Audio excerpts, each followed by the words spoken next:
मनोज स्वतःला खूप भाग्यवान समजत होता, कारण त्याला एक खूप चांगली पत्नी मिळाली होती. मनोजची पत्नी शीला आणि त्याची आई खूप चांगल्या प्रकारे एकमेकींसोबत राहत होत्या. दोघीही अगदी आई आणि मुलीसारख्या राहायच्या. सून आपल्या सासूसोबत अगदी मुलीसारखं वागायची. ती लहान मुलीसारखी रुसायची आणि हट्ट करून आपली गोष्ट मनवून घ्यायची. मनोज एकुलता एक मुलगा होता. त्याचे वडील हयात नव्हते. मनोजची आर्थिक परिस्थिती फारशी चांगली नव्हती, पण घरात शांतता आणि प्रेम असल्यामुळे तो मेहनत करून आपलं घर व्यवस्थित चालवत होता. तसेच आई आणि पत्नीकडून मिळणाऱ्या चांगल्या पाठिंब्यामुळे त्याला खूप आधार मिळायचा. सून आणि सासूच्या या जोडीची चर्चा आता परिसरात, नातेवाईकांमध्येही होऊ लागली होती. लोक त्यांची उदाहरणं देत होते, तरी काही लोक जळत होते. काही म्हणायचे, हे फक्त सुरुवातीला असतं, थोडा वेळ गेल्यावर सगळं प्रेम संपतं आणि मग सून वेगळी आणि सासू वेगळी. सगळं छान चाललं होतं, पण एका सकाळी मनोजची आई मोठ्याने ओरडत त्याला खोलीबाहेर बोलवते. मनोज विचारतो, काय झालं आई, का ओरडत आहेस? मनोजची आई म्हणते, तुझ्या पत्नीला समजावून सांग. आता खूप झालं, मी इतके दिवस गप्प बसले, पण आता माझ्याने सहन होत नाही. ती प्रत्येक गोष्टीत माझ्याकडे हट्ट करते. आईने कदाचित कधीही इतक्या जोरात ओरडून बोललं नव्हतं. इतक्यात सूनही खोलीतून येते आणि विचारते, काय झालं आई, तुम्हाला काही त्रास होत आहे का? आई म्हणते, तू गप्प बस, मला तुझ्याशी काही बोलायचं नाही. सून विचारते, मी काही चुकीचं केलं का? आई म्हणते, तू नाटकं करणं बंद कर, मला आता तुझ्यासोबत राहायचं नाही. बेटा, तू मला गावाला सोडून ये. मुलगा विचारतो, तिथे कोण आहे आणि तिथे काय करणार? आई म्हणते, तिथे माझा भाऊ आहे, उरलेलं आयुष्य मी तिथे घालवणार आहे. सून म्हणते, आई तुम्ही असं का बोलताय? या वयात तुम्ही तिथे काय कराल? आणि मामा किती दिवस तुम्हाला सांभाळतील?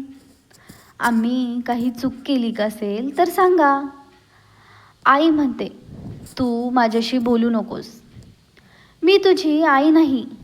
तुझी आई ती आहे जिने तुला जन्म दिला, पण तुला नीट शिकवलं नाही.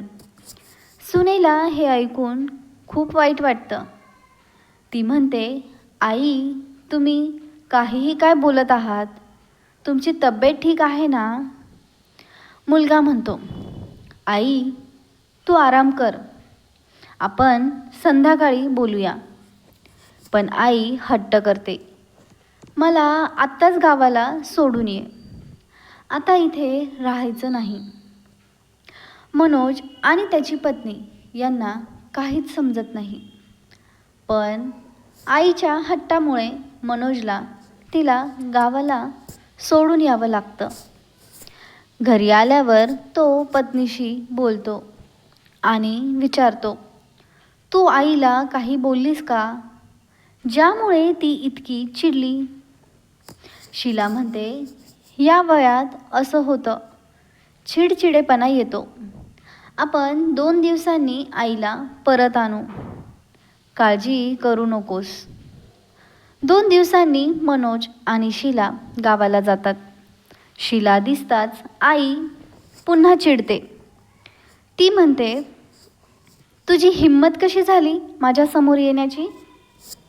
मी मेल्यावर सुद्धा माझ्याजवळ येऊ नकोस.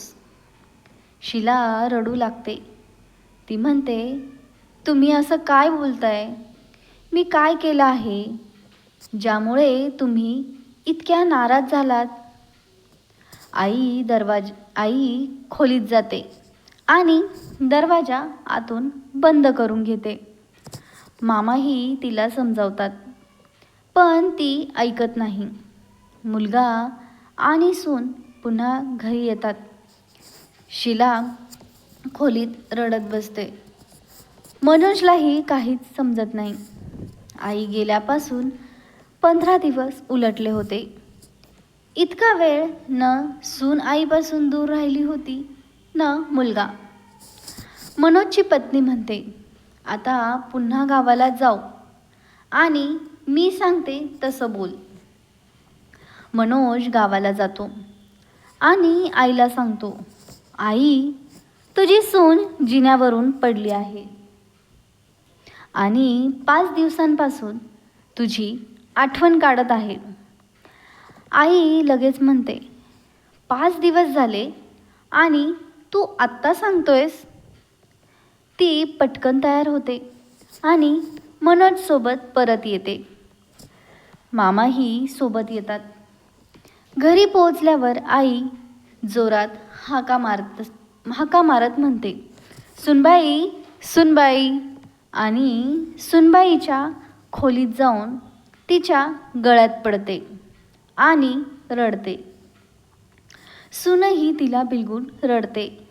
शीला म्हणते, आई, जर तुमचं इतकं प्रेम आहे तर मग 15 दिवस तिथे का राहिलात? आई म्हणते, तुम्ही खोटं बोलून मला बोलवलं. शीला म्हणते, हो, पण आधी सांगा, तुम्ही असं वागण्याचं कारण काय होतं?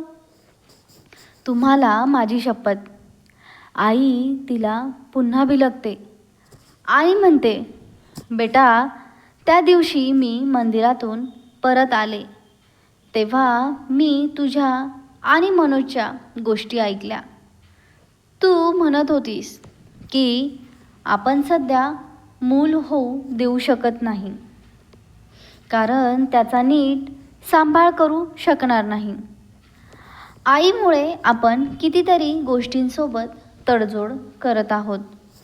हे ऐकून मला खूप वाईट वाटलं, म्हणून मी हे नाटक केलं, जेणेकरून तुम्ही तुमचं स्वप्न पूर्ण करू शकाल.